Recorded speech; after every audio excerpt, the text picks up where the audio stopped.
தமிழகத்தில் வந்து மின்வெட்டை ஏற்படுத்தி இந்த பணம் பட்டுவாடா நடக்கிறது வந்து அண்ணாமலை குற்றச்சாட்டு. இன்றைக்கு தமிழகத்தினுடைய மின் உற்பத்தி இன்றைய தேவைக்கு போதுமானதாக இல்லை. அதை மாநில அரசு மின் உற்பத்திக்கு தனி கவனம் செலுத்த வேண்டும். அதோடு மின்தடை ஏற்படாமல் அரசு பார்த்து கொள்ள வேண்டும். ஒவ்வொரு ஆண்டும் எவ்வளவு மின் தேவை என்பதை திட்டமிட்டு அதற்கு ஏற்றவாறு மின் தேவை பூர்த்தி செய்வதற்கு அரசுடைய நடவடிக்கை எடுத்திருக்க வேண்டும். ஆனால் திமுக அரசு எப்பொழுதெல்லாம் ஆட்சிக்கு வருகிறதோ அப்பொழுதெல்லாம் மின்தடை ஏற்படுவது தொடர்கதையாக இருக்கின்றது. எத்தனையோ அரசியல் பார்த்திருக்கேன் தேர்தல் நேரத்தில். ஆனால் ஒரு மாநில தலைவர், ஒரு கட்சியோட மாநில தலைவர் இன்னொரு கட்சியை குறிப்பாக அதிமுக அழிச்சிருவோம் இருக்காதுங்கிற அளவுக்கு ஒரு விமர்சனம். இதை எப்படி நீங்கள் எதிர்கொள்றீங்க? நான் ஏற்கனவே தேர்தல் பிரச்சார கூட்டத்திலே தெளிவாக தெரிவித்து விட்டேன். அனைத்து இந்திய அண்ணா திராவிட முன்னேற்ற கழகத்தை அழிக்க எவரும் பிறந்ததில்லை. அனைத்து இந்திய அண்ணா திராவிட முன்னேற்ற கழகம் தோற்றி வைத்து பொன்விழா கண்ட கட்சி. 30 ஆண்டு காலம் தமிழகத்திலே ஆட்சி புரிந்த கட்சி.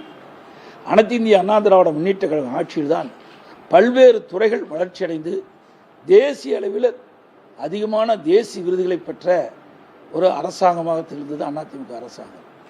அனைத்து இந்திய அண்ணா திராவிட முன்னேற்ற கழக கட்சி என்ற ஒரு கட்சி இருந்த காரணத்தினால்தான் இன்றைக்கு ஏழைகளுக்கு ஏராளமான திட்டங்கள் நேரடியாக இல்லம் போய் சென்று கொண்டிருக்கின்றன. ஆக இப்படி மக்களுக்கு சேவை செய்கின்ற இயக்கத்தை அளிப்போம் என்பதை நினைப்பதெல்லாம் வெறும் கனவு, வெற்று வார்த்தையாகத்தான் பார்க்க முடியும். ஒருபோதும் அது நடக்காது.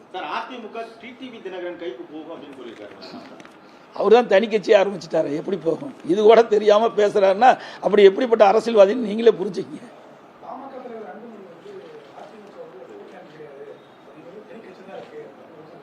என்னங்க?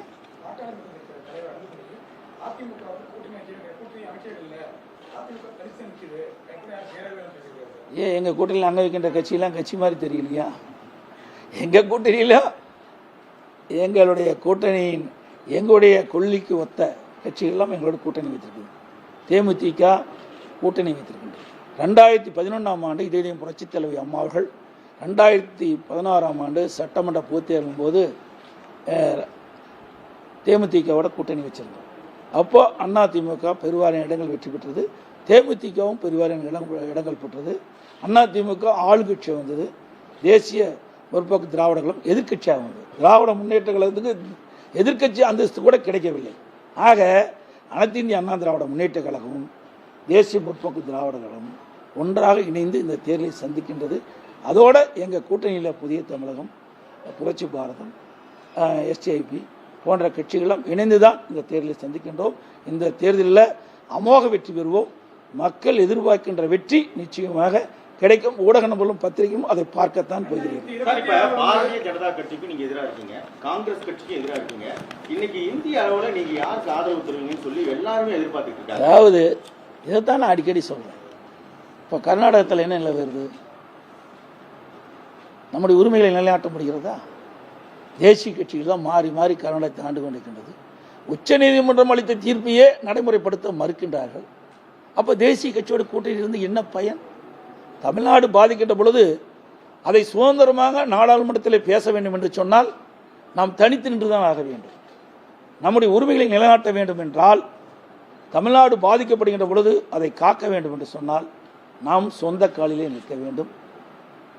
சுதந்திரமாக நாடாளுமன்றத்தில் பேசி நாடாளுமன்றத்தை அழுத்தம் கொடுத்து நமக்கு தேவையான திட்டங்களை நிறைவேற்ற வேண்டும் என்று சொன்னால் இதுதான் ஒரே ஒரு வழி. அது அந்த காலகட்டத்தில் பார்த்துக் கொள்ளலாம். அப்படி ஒரு நிலைமை வரும் என்று நீ கருதுகிறீர்களா? சொல்லுங்க. அப்படி ஒரு நிலைமை வருகின்ற பொழுது உங்களை எல்லாம் அழைத்து அதற்குண்டான கருத்துக்களை நான் தெரிவிப்பேன். அனைவருக்கும் ஊடகங்களுக்கும் பத்திரிகைகளுக்கும் வணக்கம். நன்றி, வணக்கம்.